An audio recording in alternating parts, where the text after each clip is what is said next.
Alright guys, so today's video is going to be on the Ozark Trail single burner propane stove. I picked this here up probably about a month ago. I can't remember the exact price, but it was like under $20. It's a single burner stove. You just run it on a propane tank. We're going to give it a try today and see how well it'll fry up a fish. We're here at Mill Creek. We're going to head out here. We're going to throw some chicken liver and some night crawlers and see if we can't get a channel cat. Alright guys, stay tuned. Alright guys, so the first part of catching a big catfish, or just catching catfish in general in a creek or a river system, is focusing on the corners. As you see here, this creek makes a big bend right here, and where it makes this big bend, it has created a big pool that is really deep, and so that means it's got some big fish down in there. We're going to be putting this chicken liver on and just using simple weights. I think we're using an ounce, maybe 2 ounces. It's a little heavier than what you really need in this kind of situation, but we normally fish the river, and the river's got current, so all we got is big weight. We don't have a little weight. We're not cat fishermen, we're bass fishermen that love to catfish. Yeah, about near the middle, about like that. There we go guys. Set that down. Now if you have a reel like this, you'll have a little bait alert. We're going to turn that on. That way when a fish starts to take off with it, it's going to pull and make some noise. I'm going to set it right here on a little fancy stick. We're about middle ways out there. It's a good place to start. Typically let your bait sit for about 30 minutes. And then after 30 minutes of no action, you should really think about recasting and changing the location of your bait.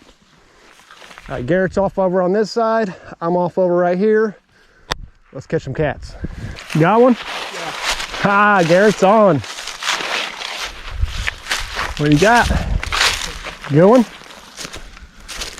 Or just a little guy here? We got an eater this time? Oh, that's a good cat. Good job, dude. Good job. That's what we're going to eat this one. Yeah. All right, guys, first cat. Yeah. We're going to get him washed off here and get him on the stringer.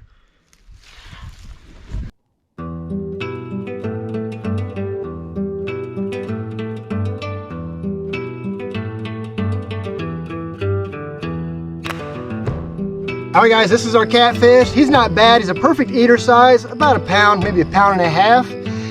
This is really intimidating to a lot of people, and I understand why. It doesn't have the scales and stuff like a normal fish does. I'm going to show you how I do it. I'm sure somebody else does it better, does it faster, but I've done it like this all my life and never had an issue. So what you want to do guys, you want to start right back here, right behind where the fin's at, and I make a little X. Just like this. You don't have to go real deep. You just want to go skin deep like that to where you break the skin loose. And then take the tip of your knife and just follow down the middle of where the spine would be to separate that skin, because that's what all we're trying to do guys. We're just trying to cut the skin right now. We're not trying to lay the fish open. Take it all the way down to the tail like that, and then I'll flip it over, and right here from where my cut was at, I'll make one little slit like that. I'll come over here, I'll do the same thing. Slit just like that. You'll make sure the skin's free. I didn't connect the skin there all the way, so pop that off. Now, the next thing you want to do is you want to remove the skin. Alright guys, so when you remove the skin, I like a pair of channel locks. You can use any kind of pliers, but these do the job. You just want to grab right here at the beginning of it, and then just pull down away. Alright, there we go guys. So we've got him all skinned right along the sides there. We're going to take our fillet knife again. We're going to start up high right here. We're going to cut down until we feel bone. All right, I feel his backbone right there. So at this point, I'm going to turn my knife. I'm going to follow right down along his backbone until I get all the way down to the tail. We'll nip that little piece of tail off. There we go. Nice big old slab catfish fillet. We'll do this on the other side. Same thing, cut down till you feel you're hitting the backbone, turn your knife, and then follow that spine all the way down till you get to the tail, finish it off. And there we go. It's 2 nice slabs. Alright guys, once you got your fillets, you really want to get all this blood out of it. You really don't want that in it because it's going to make it taste really gamey.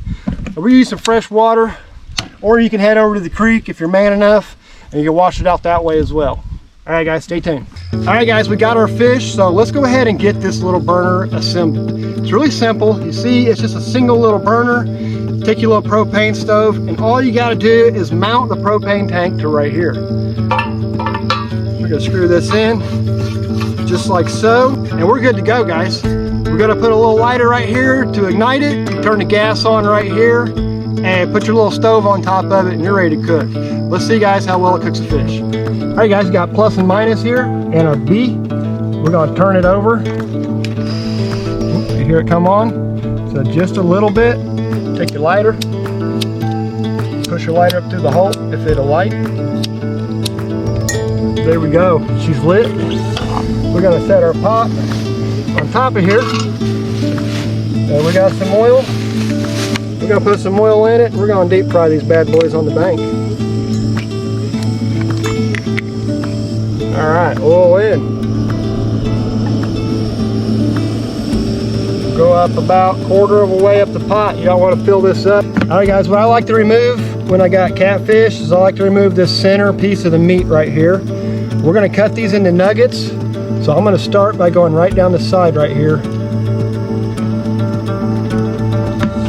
And we're going to separate it from there.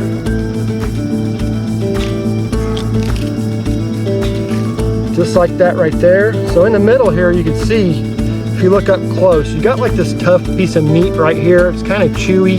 It's really gamey tasting, and I like to remove that from my catfish. So we'll do the same thing on the other side of the fillet. We're just going to go right down the side of it. Not very much. It's not very thick. It's just a little bitty piece though that goes right through the center that connects the fillets together. It's the toughest piece of fish on it. That right there, you can actually see there now, you can kind of see that different coloring in there, red meat. That's what we want to remove. Afterwards, we're just going to cube it up into little chunks. They don't have to be very big. The smaller they are, the faster they cook. I didn't cut close enough. I still got some of that on there. That's why those are hard to separate. See, when it's not on there, it just pulls right off. You don't want that. Don't want that on your meat. You can eat it. Don't think it's going to poison you or nothing, but it's less desirable. If I was starving and this is all I had to feed my family, we're leaving it on there. But if life isn't going too bad for you, then you can cut that piece off and have you a little more quality piece of cut meat.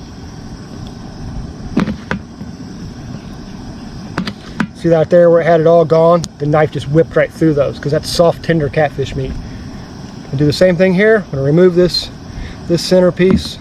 I needed to learn what it's even called so I could tell you guys.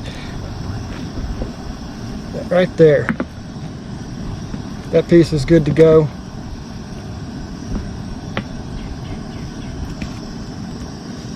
And the same thing down this side.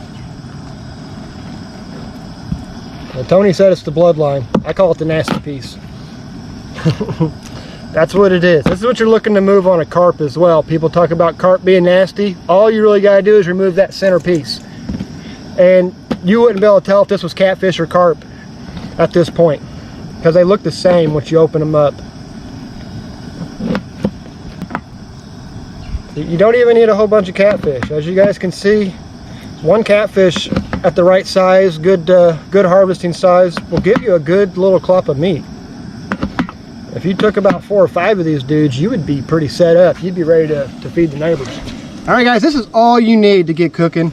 We've got our fish fries, Andy's Golden, and I prefer the batter. With the batter, you want to mix it with like a milk, make it a liquid, and then you can deep fry it. I prefer that over the crunchy crust, or whatever you want to call it, but I prefer batter. For seasoning, we're going to use Dano's seasoning. This is made for like crab boils, fish, anything like that right there. You're going to make some kind of a seafood, some kind of water bugs. This is what you want to use. To start out, put you some batter down in the bag. You don't need a whole lot to start out with. You want to just kind of get you a nice consistency going. So put some milk in there with it. Kind of shake it up, get it nice and mixed together, but we want a nice runny consistency here. We don't want it clunky, we don't want it battery. We want it nice and runny.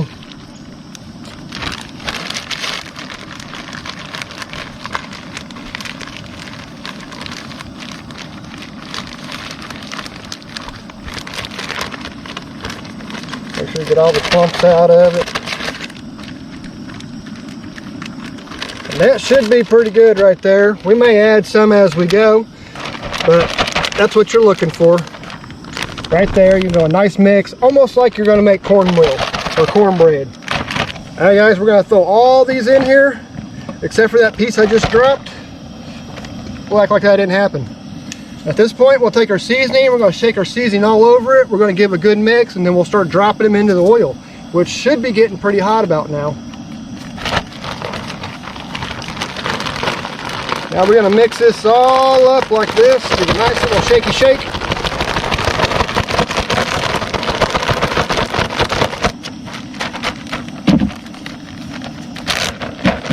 There we go, it's ready to go. All right, guys, give it a little oil test. Just take the knife, put it in there.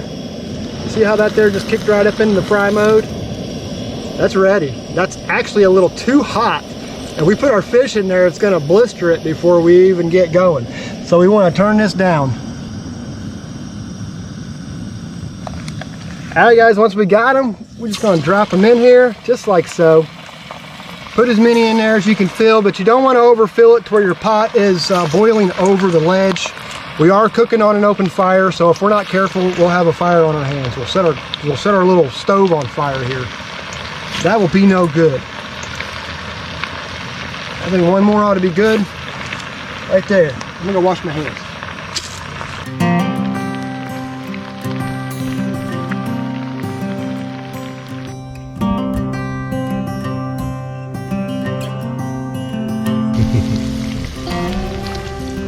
It's almost done, guys, with the first batch, and then we're gonna mow into this as the rest of it finishes off. But it is this easy, guys. I mean, get you a little fillet knife, get you a pair of pliers, tub of chicken liver, and a fishing pole. And if you don't want to use a fishing pole, you can always set a trot line, a limb line, anything like that to get you a catfish.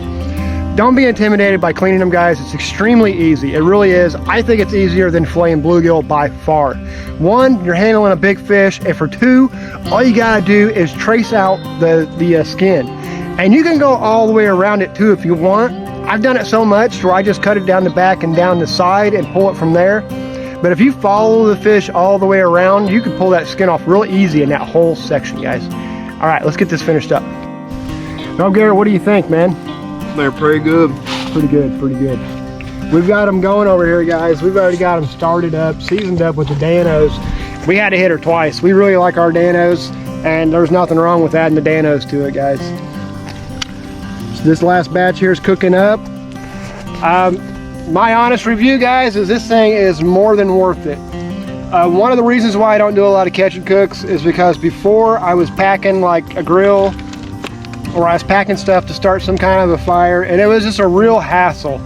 And one of the reasons why I don't like to do it. But this thing is compact and it's perfect. I have used it with a cast iron skillet once already, so it can hold the weight of a cast iron skillet. One thing I do recommend, which you see us not using here at the base, is the propane lantern tanks here. They actually do come with a plastic base. I do recommend using that. You're not always going to have a nice flat rock section like this right here to cook off of. So it would help you if the wind was blowing or anything like that. That might knock this over. Because if you do knock this over, it is a seriously dangerous situation. You've got hot oils, you've got an open fire, you got a propane tank, so a lot of bad things could happen if you're not fully prepared. So I do recommend putting a base on the bottom of your tank and making sure that it's good and stable. All right, guys, let's finish this up and let's give it a taste test, see what it's like. We already know because it's catfish. All right, guys, we got to get this taste test underway because Garrett is eating these things like a little kid that's watching fried morels get cooked. So we're going to give this a shot. Like I said, guys, some milk, some Andy's fish batter mixed up, some Dano seasoning on it, catfish fillets with the bloodline taken out of it. Let's give it a taste. I can't grab one of them ones Tony just pulled out because they blister my face. So right there, guys, look at that golden, crispy goodness. Oh, God, I already know it's going to be great. I don't even have to even tell you guys, but...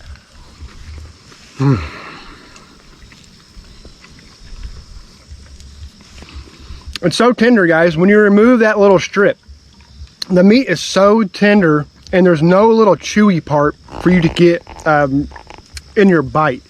It makes it great. It puts it on the same level for me as crappie and bluegill. Even bass. Yes, guys, even bass. I don't typically eat largemouth, but you give me the right place, like a big lake, and I will take some 14-inch, 15-inch bass home. They're delicious. Not even gonna lie to you about it. Catfish, though, is probably one of my favorites. One, it's easy to clean. Two, it's a big fish, so you get a lot of meat. And three, it's stinking delicious, guys. It's absolutely phenomenal. All right, guys, that's a wrap on it. I will see you later. See you later. See you on the next one, guys.